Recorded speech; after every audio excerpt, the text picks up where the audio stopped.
You are listening to the Stetson Students Podcast, where we post all of the series and messages from our student ministry. We are a ministry connected to Stetson Baptist Church, where we are for DeLand and for Jesus. If you would like to learn anything more about our ministries, please check out our social medias or go to stetsonbaptistchurch.org.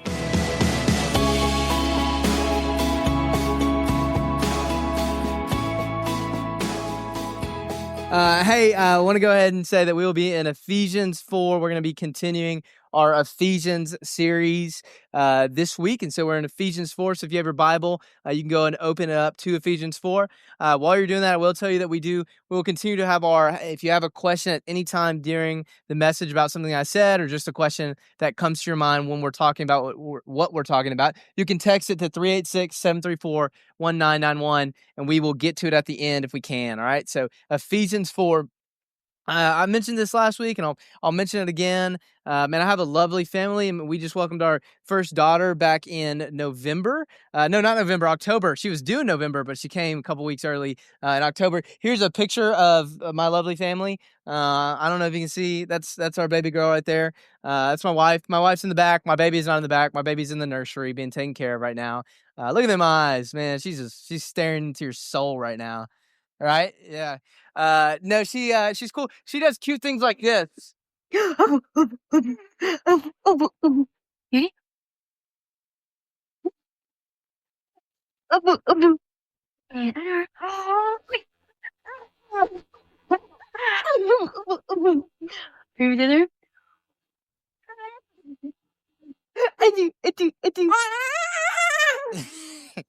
Man, she's fun. She's fun. One more. And you can get her cackling, dude. But she also does this. So this was her when we tried to feed her a strawberry. They said, like, put it on her lip. And we did. And she made that face every single time. But what's funny is you take it away and then she would reach back for it. Like, man, give it back. But, like, I don't like it. So, no, man, look at her. Yep. All right. Man, I can't look at her too long, man. I'll get emotional, right?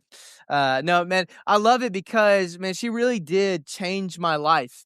Because before I became a dad, I was just a husband. And even if you go further back, before I was a husband, I was just a guy, I guess. But no, I'm just kidding. But no, seriously, being a dad really changed who I was. It changed a lot about me. It changed kind of my priorities. It changed what I can do, what I do in my free time. Truly, there's this moment where you decide to care for her more than you care for yourself in a lot of ways. And really, there's this kind of, if you were to kind of talk about it, I guess there was an old Nate and there was a new Nate. And really, for you guys, there are some of those moments that you could probably point to. I don't think any of you are dads. I hope not. But you know, I think about the change from middle school to high school. Like, middle schoolers, all the 8th graders in the room. Let me tell you this: you are going to change when you get into high school. Because you go from the top of the totem pole to the bottom of the totem pole, wherever you end up. Unless you're homeschooled, I guess you're in the same house. So I don't know. Maybe your parents will, like, I don't know, give you a swirly. I don't know what that looks like. No, I'm just kidding. Don't. I hope your parents don't give you a swirly. Seriously. But if they do, make sure it's on video. I also think of, like, getting a license. Like when you turn 16 and you get your license for the first time, you become a driver. I think about when you get your first phone, and then for me it was you got your first phone, and then later in life you got your first smartphone. I think now it's really, they've kind of just thrown out the bricks and the dumb phones, and it's really your first phone may be a smartphone. But I think that's a big change, that it changes things about you. And then for those who are in high school, at one point you're going to go to college. And that's going to be a big change. And then you're going to kind of get into life that I've gotten to, where you're going to get married and then you're going to become a parent, if that's kind of the road that you have in store. But the thing is that I think about when I go back to, like, man, me being a dad, or, you know, even the things that I talked about for you, I think about the question, like, what if I didn't change?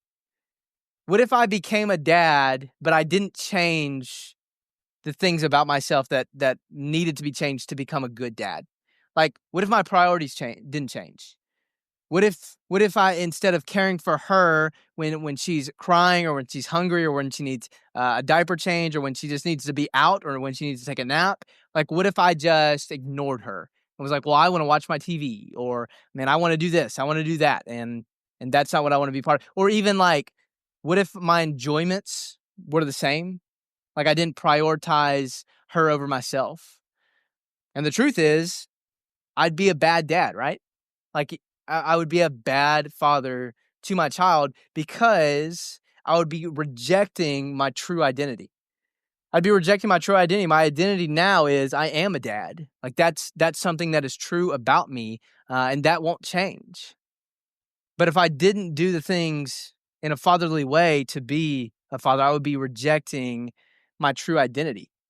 And I think we look at these things that I pointed out for you, and some of that can be true.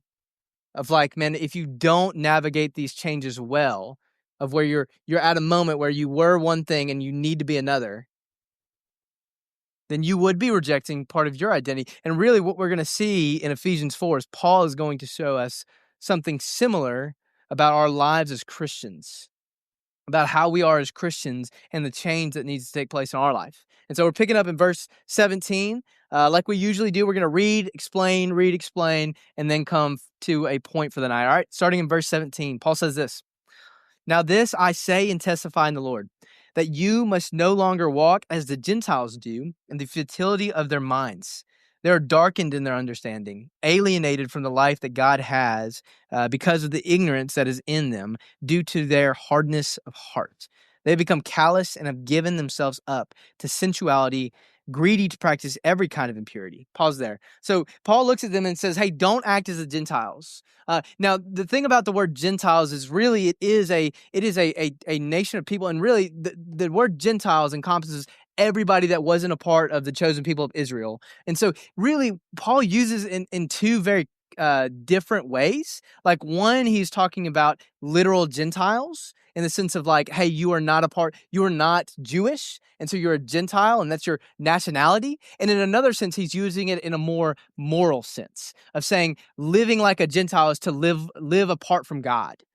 And so here he's using that. He's not talking about the nationality of not being of the Jewish descent. Rather, he is just talking about this moral idea of when he's saying Gentiles, meaning to live a life that is not under God, to live a life where you're seeking your own pleasures rather than what God has for you. And he's saying, don't do that. Basically he's saying, don't live like you're not saved.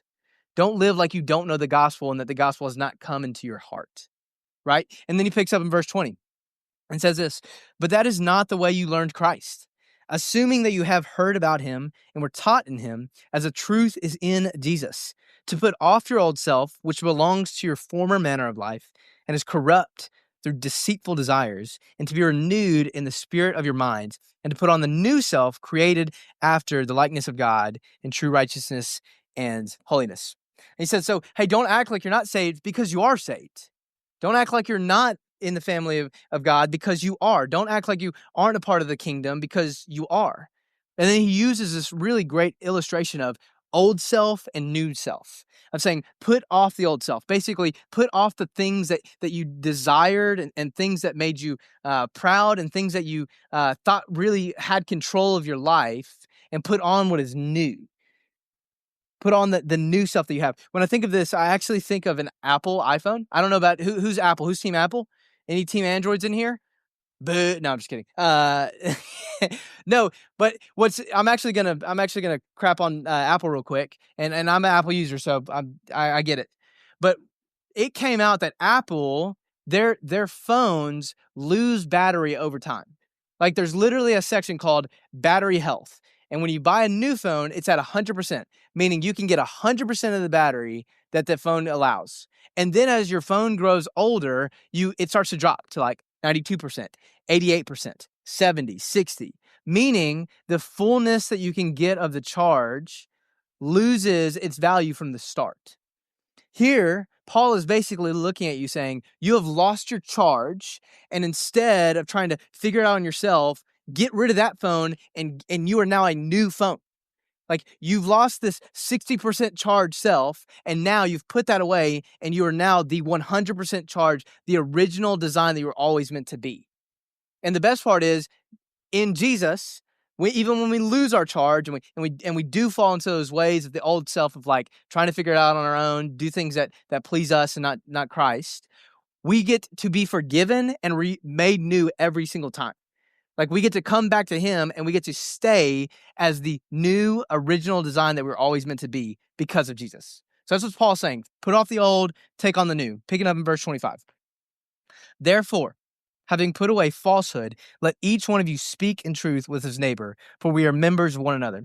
So he starts explaining some things like, what should you do? We should speak truth. You should be a truthful person. You should not be a person that lies or is trying to connive or make deals, but rather be a very truthful person, be very honest. He says, be angry and do not sin. Do not let the sun go down on your anger and give no opportunity to the devil. So he's saying like, hey, in your anger, even in your moments where you're hurt or angry, let it be righteous. Like let it be righteous, and then don't last on it. Don't linger on it, but be a person of forgiveness. Our anger should be defined by our mercy and grace. We should be quick to forgive even in moments of hurt and even in moments of anger. All right? Verse 28, he said, let the thief no longer steal, but rather let him labor, doing honest work with his own hands, so you may have something to share with anyone in need. So, man, real quick, just story about what's happening in Ephesus. Man, to steal was just a normal thing in the culture of that time. Like, they just did it. And it was just like, man, you wanted it, go get it.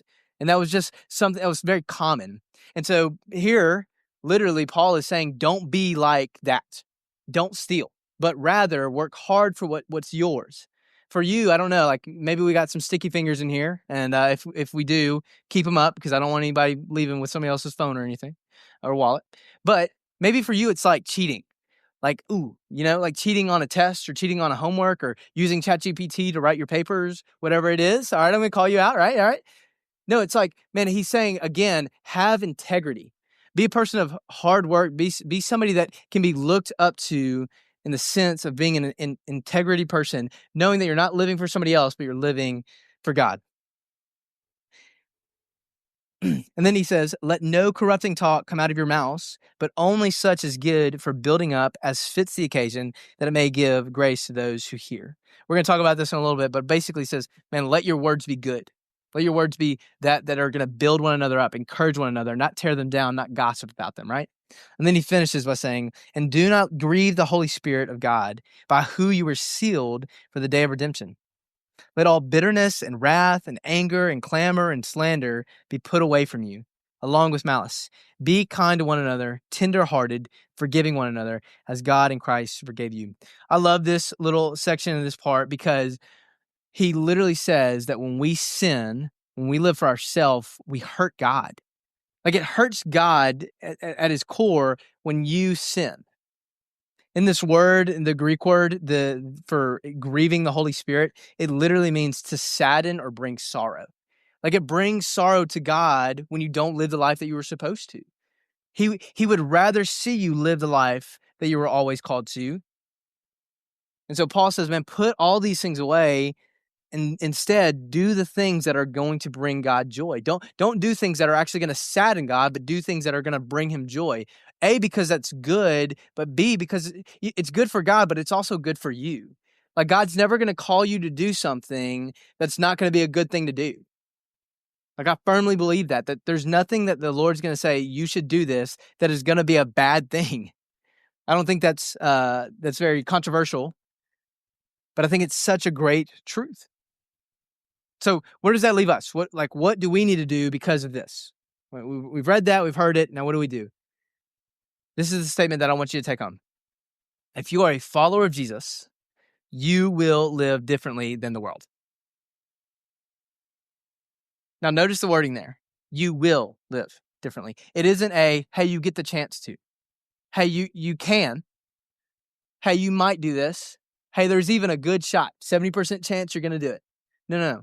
If you are a follower of Jesus, you will live differently than the world. Listen to me. The world is going to come to you and it's going to teach you that you need to be all about yourself. You need to be selfish and self-centered.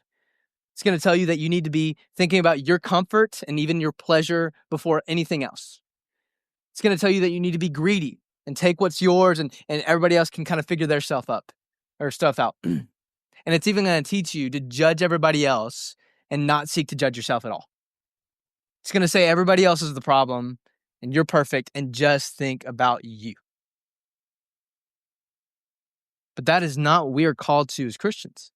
As Christians, we are actually called to be very selfless, to think of others more than we think of ourselves. We are to be full of service and serving our community, our family, our friends, our neighborhoods, our schools. Man, we are to value goodness and generosity, seeking what is best in a situation, not just for ourselves, but for everyone around us, and being very generous, not just with our belongings, but with our time, with our efforts, and even with our words and our actions. And ultimately, as followers of Jesus, we are called to be inhabited by the love of God, to love others and even love ourselves the way that God loves others and loves us as well. So I'm going to say something, and it's going to hurt, but I think it's a really great self-evaluation statement that we need to ask ourselves. So ask yourself this. I'm going to say it in the statement, but you can form it in a question.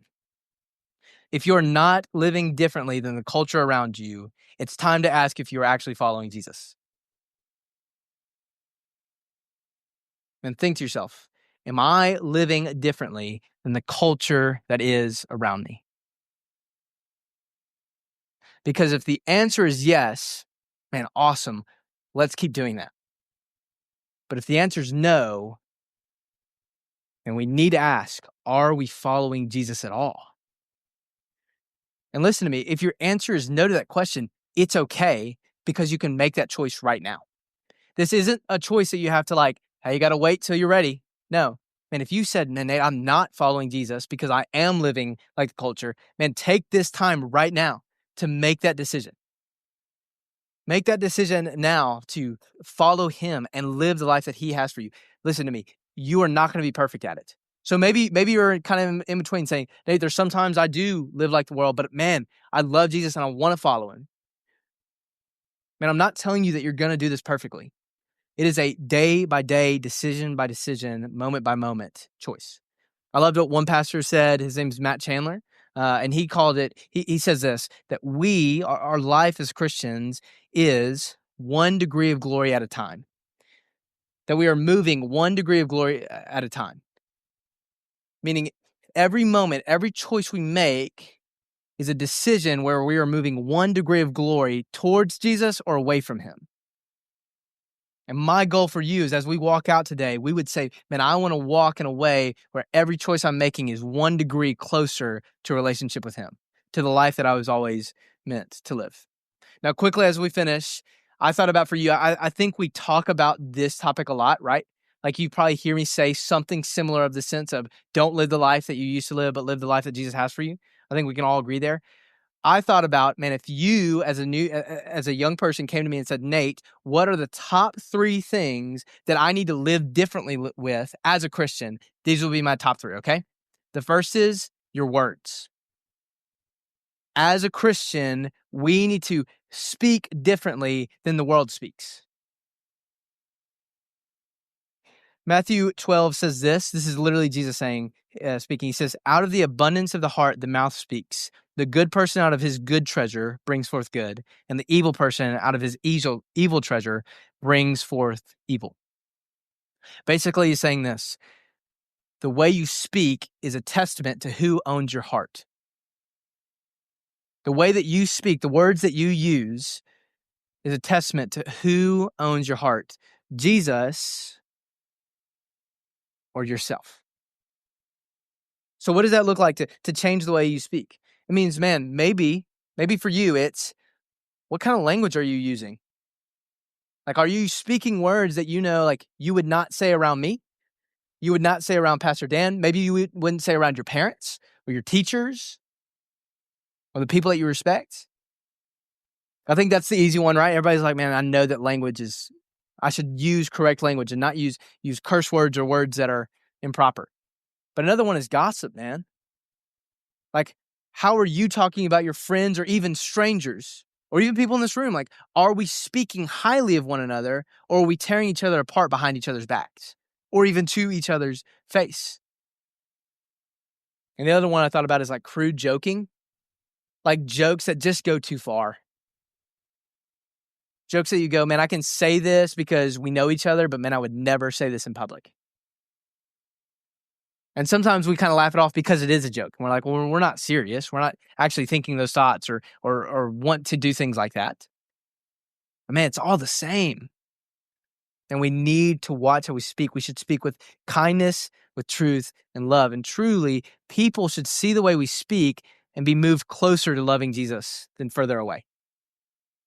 We need to speak in a way that people see a glimpse of Jesus in us. So the way you speak your words, now here's the big one, your phone. I think I literally just heard an audible, Yep. There's a pastor named JP. I get called out because I use him all the time. Where's Micah? Yeah, Micah called me out for it. His name's Jonathan McCludin. He said this: however great something's potential for good is, equally is its potential for evil. So however good something can be, equally is how evil it can be. Man, whenever I think of this quote, I think primarily of phones and social media. Because the truth is, you are not ready to have a phone. Like, listen to me. Nobody in this room is ready to have a phone. Do you know how I know that's true? Because I'm not ready to have a phone. Because our adults in the room are not ready to have a phone. Like, the phone has given you access to otherworldly knowledge and has connected you in a way that has actually disconnected you from the people that are around you. I'm not telling you to go throw your phone in a river, okay? But what I am telling you is we need to up our responsibility on how we're using it. This means we need to spend less time on it. Man, I guarantee you, like, I know Apple does this. I don't know if Android does this. It has a screen time. Man, I think if I looked at a lot of screen times in here, you'd be pretty embarrassed. And can I tell you, the same is true of me. Like, if you looked at my screen time, I would be blush red. Man, we need to be spending less time on it. And the time that we spend on it, we need to be intentional with it. Listen, the doom scroll of social media, of just swiping and swiping and swiping, I promise, it doesn't end. You're not going to get to the end of it. And it doesn't matter. Like, most of the stuff we spend looking at on our phone is just nothingness. And I'm telling you, it's not worth it, and it's not a productive way of using our phones. Instead, man, use your phone to share the gospel. I know that sounds weird. It's like, man, how do I do that? Well, I'm telling you that, the easy ones is, yes, post on your social media about Jesus, right? Like, don't be scared to do that. But also just use your phone in a way that's different from the world, to where somebody asks, hey, why don't you spend as much time on your phone? Hey, why don't you spend as much time on social media? Why don't you do this? Why don't you do that? Why are you different? Why do you look different with how you use your phone, or even what phone you have? And you get to look at them and say, it's because I take my faith serious, and it was a big distraction. And it wasn't helping me. It was actually hindering me. And what a beautiful way to live differently than the world. Do with that what you will. I think for some of you, that might be what you need to sit on, right? And then lastly, your priorities. This is not my statement. This is a statement that's used by so many other people. But it says this: our relationship with Jesus shouldn't be at the top of our priority list, but rather it should be the piece of paper that all of our priorities are written on. It means this: like, Jesus isn't just something that you do in the morning or in the midday and go like, check my box. I did my Jesus time. I did my prayer time. No. Jesus needs to define everything we do, not be defined by everything we do. Jesus must define what we do, not be defined by it. Man, there's so many other things we can get into, right? But listen, these three to me, when I think of, man, what would it look like for you to change your schools, to change this group, to change your friends group? What would it look like to show them that you are living differently? These three popped to my head. And maybe for you, you're like, man, Nate, I actually think of something different. Great, run with it. But at the end of the day, we need to live differently than the world around us.